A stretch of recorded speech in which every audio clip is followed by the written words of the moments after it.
Hey squad, Goober Troy here with yet another Monster Hunter Rise build.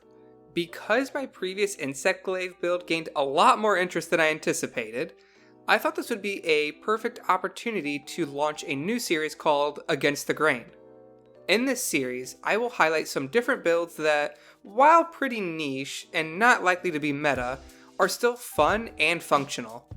With the release of Rise 2.0, we got access to some unique armor sets and weapons, so it's a perfect time to play around with some of these new builds. With that being said, allow me to introduce you to the Ice Insect Glaive. Jumping right into the equipment, our weapon that we'll be using is the Daora's Entom. This Insect Glaive has a pretty mediocre raw attack, but it has some pretty solid ice elemental damage. For the Rampage skill, I will be using Kushala Daora's Soul. This skill grants affinity as long as you're attacking, capping at 30%. As for the Kinsect, I use a Severing Assist Kinsect, sometimes swapping that out for a Severing Chain Attack Kinsect. The reason for using Severing, thanks to some friends on Reddit, is because Severing applies elemental damage while Blunt does not. As for the Helm, I like to use the Rhopessa Vertex S. This helm gives 2 points in crit element, and with that, you probably have an idea of what this build is already trying to do. In the chest slot, we have our first Kushala piece, the Kushala Cista. This piece gives us 1 point in Kushala's Blessing, recovery speed, and diversion. But most importantly, we care about Kushala's Blessing on this piece along with the level 2 decoration slot. Moving on to the Gauntlets, we have the Kaiser Vambraces. These gauntlets give us 1 point in Teosha's Blessing, crit eye, crit boost, along with a level 2 decoration slot. This armor piece is just a very strong all-around piece, and I imagine it's going to show up in a lot of different builds. As for the waist, we have our second Kushala piece, the Kushala Cocoon. This piece gives us 1 point in Kushala's Blessing, recovery speed, handicraft, and pierce up, which we don't really care about.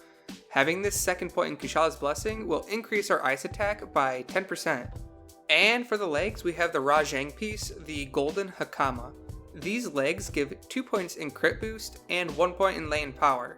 This will give us a natural 3 points in crit boost, while the single point of latent power plays well with the rest of our build, especially our Rampage skill.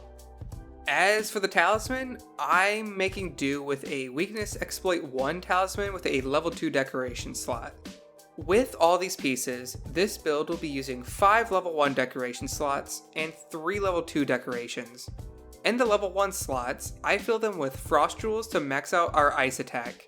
In the level 2 decorations, I use 2 Tenderizer Jewels to max out our Weakness Exploit, and 1 Critical Element decoration which also maxes out our Critical Element.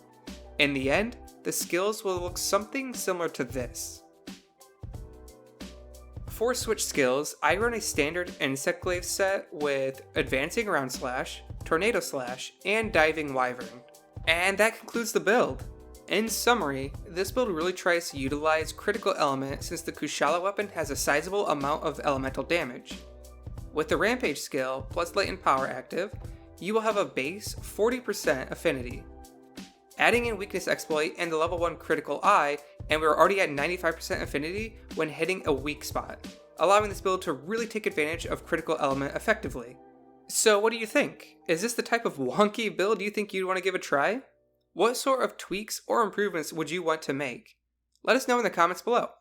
If you enjoy this type of content, consider leaving a like and subscribing for some more janky, fun build ideas in the future. Again, this is Goober Troy from Squad Up Games, reminding everyone to squad up and have fun.